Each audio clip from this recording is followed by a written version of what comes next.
Darwin. Comme nous l'avons vu dans une précédente formation, il vous est possible de choisir quelles sont les colonnes que vous souhaitez afficher au niveau de cet affichage.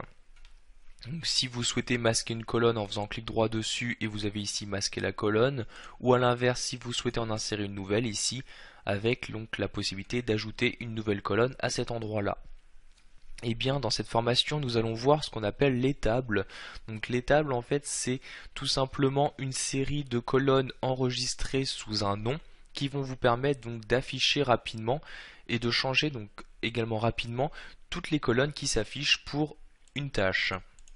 Vous voyez par exemple au niveau de cette table utilisée par défaut, nous avons le mode de la tâche qui s'affiche, son nom, sa durée, la date de début, de fin, etc. Pour changer la table à utiliser, nous allons nous rendre dans l'onglet affichage et dans la partie données, nous avons ici un bouton table. Je clique donc dessus, vous pouvez voir qu'entrée est activée. Nous souhaitons par exemple ajouter les différents coûts disponibles pour une tâche. Pour cela, nous allons utiliser la table coûts. Je clique donc sur coûts et automatiquement toutes les colonnes qui ne font pas partie de cette table sont masquées pour en afficher d'autres. Donc nous avons ici toujours le nom de la tâche, mais cette fois-ci nous avons les coûts fixes, les allocations des coûts fixes, le coût total, planification, etc. Donc de cette manière, en utilisant les tables, vous allez vraiment pouvoir changer rapidement toutes les séries de colonnes qui s'affichent pour une tâche. Donc vous cliquez sur table et vous choisissez donc celle que vous souhaitez utiliser. Vous n'avez pas donc la table que vous souhaitez utiliser, il y a de chances qu'elle existe en cliquant ici sur plus de tables, vous aurez alors accès vraiment à toutes les tables disponibles. Donc ici nous utilisons et nous parlons des tables au niveau des tâches, mais regardez ici si je me rends sur des ressources, vous avez également accès à différentes tables réservées aux ressources. Mais ici nous allons vraiment rester sur les tâches, cela revient exactement au même. Donc vous choisissez une table, par exemple exporter, je clique ensuite sur appliquer, automatiquement toute la série de colonnes est mise à jour pour m'afficher les informations que je souhaite. Donc je vais ici rafficher la table par défaut, donc il s'agit ici de la table entrée, où on voit le mode de la tâche, la durée, la date de début, de fin, ses prédécesseurs et les ressources. Ce que nous allons faire maintenant, nous allons créer notre propre table. Donc à ces colonnes, je vais y ajouter d'autres informations. Par exemple, si la tâche est active ou non. Et par exemple également la priorité de la tâche. Donc ici, les colonnes sont classées par ordre alphabétique.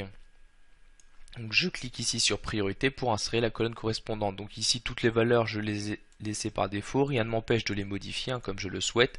L'important ici c'est l'affichage des colonnes.